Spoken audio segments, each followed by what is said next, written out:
Assalamu alaikum, my dear students. Today we are going to start a new chapter, that is stars and solar system.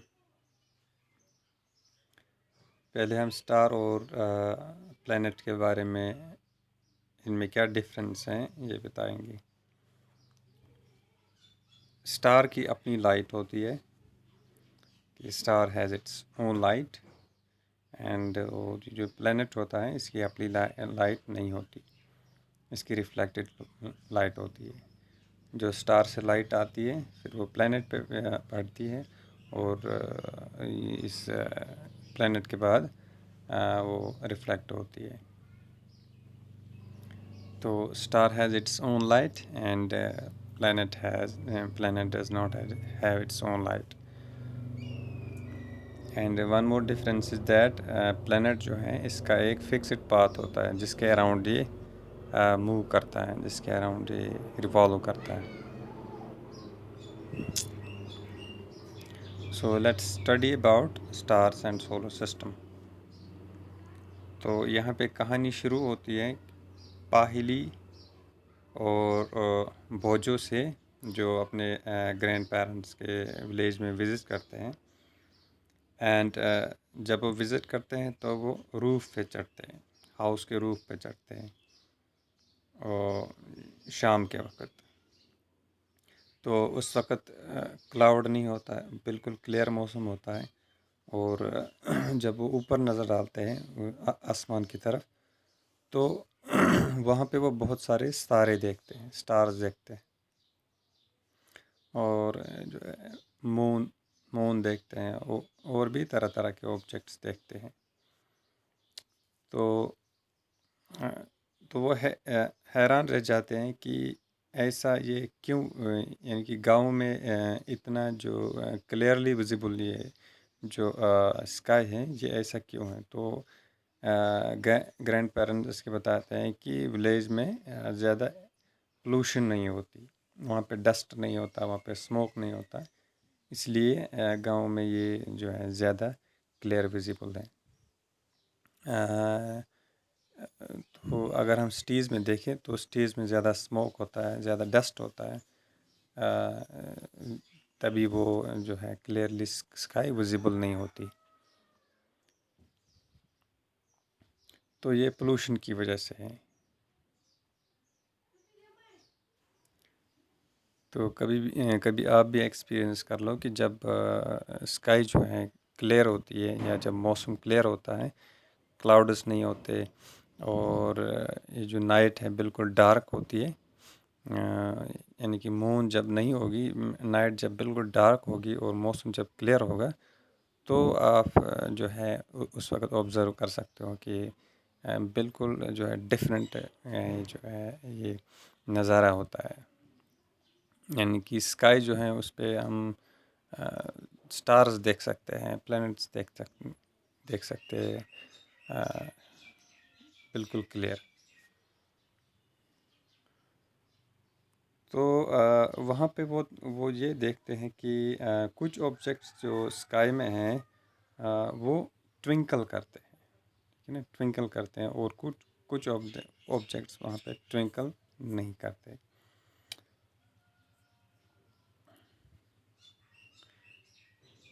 Okay. तो ये जो objects twinkle करते हैं, the objects which do not twinkle our planet, जो twinkle नहीं करते वो planets होते हैं, जो इंटैक्ट रहते हैं। जो ट्विंकल नहीं करते वो प्लैनेट्स हैं। ओके। और जो ट्विंकल करते हैं आपने देखा होगा, वो स्टार्स होते हैं। ओके। और स्टार्स जो हैं काफ़ी दूर भी हो सकते हैं, नज़दीक भी हो सकते हैं। और हम जो है ऑब्ज़र्व करते हैं कि कुछ स्टार्स थोड़े से बड़े दिखते हैं हमें, कुछ स्टार्स बिल्कुल छोटे दिखते हैं, कुछ स्टार्स बहुत ब्राइट देखते हैं हम, और कुछ स्टार्स जो हैं उतने ब्राइट नहीं होते। तो वो डिपेंड करता है कि उसकी डिस्टेंस कितनी है हमसे। यानी कि कुछ स्टार्स बहुत दूर होते हैं, they are very far from us, That's why they do not appear much brighter. तो कुछ स्टार्स ऐसे होते हैं जो बहुत ब्राइट दिखती हैं हमें. सो वो स्टार जो है हमें हमारे नज़दीक होते हैं. और सेलेशियल बॉडीज़ किनको कहते हैं? सेलेशियल बॉडीज़ जो प्लैनेट्स होते हैं, स्टार्स होते हैं, मून एंड अदर ऑब्जेक्ट्स जो स्काई में होते हैं उनको हम सेलेशियल बॉडीज़ कहते हैं. Okay, celestial body. तो सेलेशियल बॉडी ऑफ याद रखो कि सेलेशियल बॉडीज़ जो भी स्काई में ये जो बॉडीज़ हैं, स्काई ये प्लैनेट्स हैं, स्टार्स हैं, मून हैं, एस्टेरॉइड्स हैं, ये सारे सेलेशियल बॉडीज़ हैं. ओके, इनको हम सेलेशियल बॉडीज़ कहते हैं. तो जो भी लोग इन सेलेशियल बॉडीज़ के बारे में स्टडी करते हैं उस चीज़ को हम कहते हैं एस्ट्रोनॉमी. तो एस्ट्रोनॉमी कौन सा सब्जेक्ट है? ये वो सब्जेक्ट है जिसमें हम सेलेशियल बॉडीज़ के बारे में जानते हैं. जिसमें हम सेलेशियल बॉडीज़ के बारे में जानते हैं उसको हम एस्ट्रोनॉमी कहते हैं. ठीक है. तो जो फिर इस सब्जेक्ट में एक्सपर्ट बनता है, जो एस्ट्रोनॉमी में फिर एक्सपर्ट बनता है उसको हम एस्ट्रोनॉमर कहते हैं. एस्ट्रोनॉमर आपने सुना होगा, स्पेस में जाता है, मून पे चला जाता है, मार्स पे चले जाता है, उसको हम एस्ट्रोनॉमर कहते हैं जो इन सेलेशियल बॉडीज़ का फिर जो है स्टडी करता है, उसको हम एस्ट्रोनॉमर कहते हैं. तो इंडिया में भी एस्ट्रोनॉमी की बहुत जो है बहुत स्टडी हुई है, पुराने ज़माने में भी और आज के ज़माने में भी. तो इंडिया भी एस्ट्रोनॉमी में काफ़ी जो है आगे चला गया है.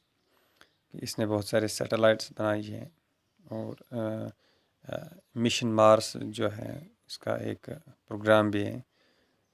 तो इंडिया भी एस्ट्रोनॉमी में काफ़ी आगे है.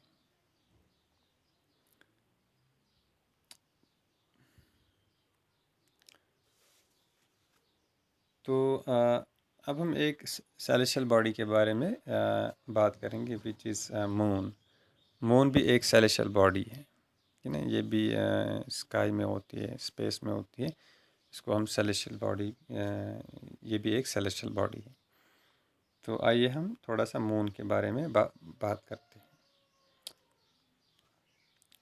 तो आपने क्या करना है, अगर क्लियर मौसम है तो जब भी आप जो है मून को देखोगे तो आप मून को कभी एक शेप में नहीं पाओगे.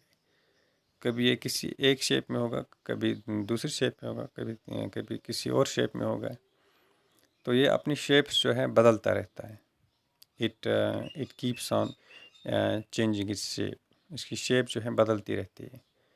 कभी फुल होगा, कभी हाफ होगी, कभी वो जो है किसी और शेप में होगा. तो ये शेप चेंज होती रहती है. तो जब इस मून की जो शेप है वो फुल होती है, जब वो पूरे जो है स्फीयर की तरफ होती है या आप देखते हो एक सर्कल की तरफ होती है, तो उसको हम फुल मून कहते हैं. That's called a full moon. जब मून जो है फुल होती है उसको हम फुल मून कहते हैं. और ये फुल मून कब होती है? ये 14th ऑफ मंथ को होती है. 14th. तो 14 दिन जब होते हैं तो 14 दिन के बाद जो है मून यानी कि 14वें दिन मून जो है फुल होती है. ठीक. और 15वें दिन यानी कि 15th ऑफ डे जब मून जो है बिल्कुल विजिबल नहीं होती, डिसअपियर हो जाती है 15th ऑफ डे को. और अगले दिन यानी कि 15 और 16th को जो है मून थोड़ी सी विजिबल हो जाती है, जिसको हम क्रीसेंट मून कहते हैं. तो क्रिसेंट मून कब होती है? जब ईद से एक दिन पहले जो मून हम देखते हैं, तो उसको हम जो है क्रिसेंट मून कहते हैं, ठीक है? जिस पे हम फिर डिक्लेयर करते हैं कि कल ईद है, तो उसको हम क्रिसेंट मून कहते हैं।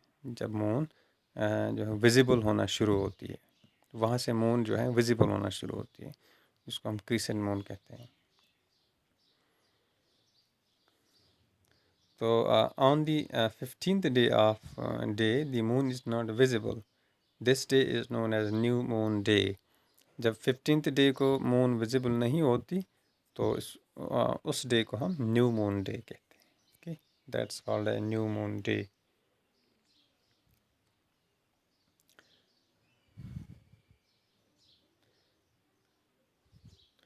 तो ये जो फेजेस होते हैं मून के, कभी कभी कोई कभी फुल मून होती है, कभी हाफ होती है, कभी कुछ और होती है।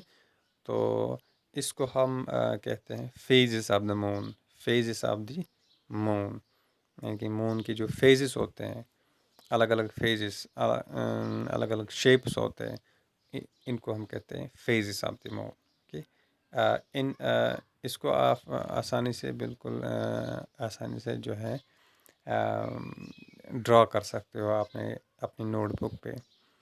पहले आप बिल्कुल जो है वो क्रीसेंट मून आपने ड्रॉ करनी है, फिर थोड़ी सी बढ़ानी है, फिर उसके बाद और बढ़ानी है, उसके बाद और बढ़ानी है, और करते करते आपने जो है हाफ फिर ड्रॉ करना है, फिर करते करते आप जो है एक फुल मून बना सकते हो।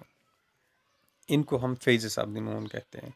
जिस तरह से यहाँ पे ये एक गर्ल है, ये गर्ल आप देख रहे हो कि ये phases of the moon draw कर रही है। So these are called phases of the moon.